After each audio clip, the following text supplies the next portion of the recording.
let's get on with the first official email today. And the first official email today comes to us from Omar, who writes, "Greetings, John. Huge fan from Iraq." Well, thank you so much, Omar. Thanks for writing, dude. Did you hear the latest news about the Fox-Disney deal? CNBC is reporting that Comcast is unlikely to raise their bid to Fox and will focus on British network Sky. Does this end the Fox saga, or is Comcast bluffing? All right, thanks a lot for the question, man. And so, yes, we have been getting this back and forth battle, as you know, between Disney and Comcast, Comcast and Disney.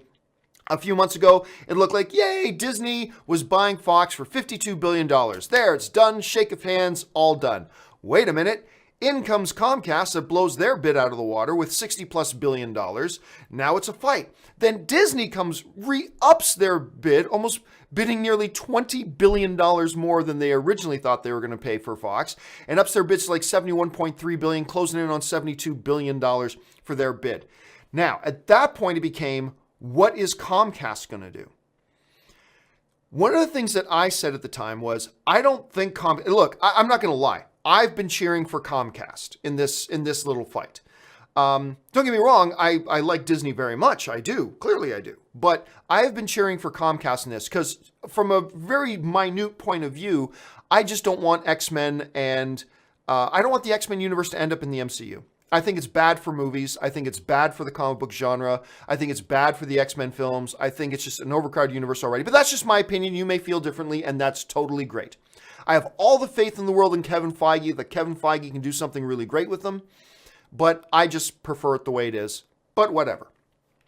However, even though I've been kind of cheering for Comcast, if you guys have been watching me, you guys know I've said that at this point, I don't know that Comcast even should put in a new bid. Like at $71.3 billion, Disney's already overpaying.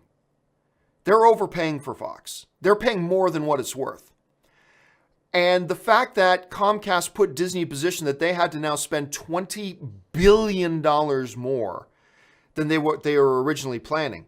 And for those of you who are thinking, to Disney, that's nothing. That $71.3 billion bid represents nearly half of Disney's market value.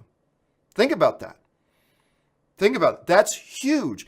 And I've said, like, Comcast may come in, and I kind of hope they do, but it would be a bad move. They're already overpaying.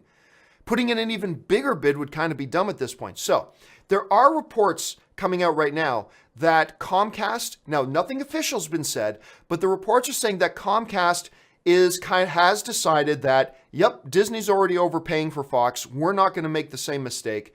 So we're going to focus our attention on, I think, what a lot of analysts always thought was the main thing they wanted out of that deal anyway, which was the UK network Sky. So it looks like they're going to be turning their attention there. So as of right now, it does appear like this drama may be over. However, let's keep this in mind. The official date for the Fox shareholders vote is July 27th. That means that Comcast still has 9 days. If they want to mount something and try to, partner with somebody else and mount a bigger bid for it, they still have 9 days to try to upend this thing if they wanted to. However, it does look like they're going, nah, Disney, you want to overpay? You go right ahead and overpay. We're not going to pay more than that. We're going to turn our attention to Sky. It looks like that's what they're doing. And it looks like this thing may be over. But again, stranger twists and turns have happened, so let's keep our eye on this. But yeah, right now it does kind of look like it might be done. We'll know for sure if it's done on July 27th. All right, let's move on now to the next emailed in topic.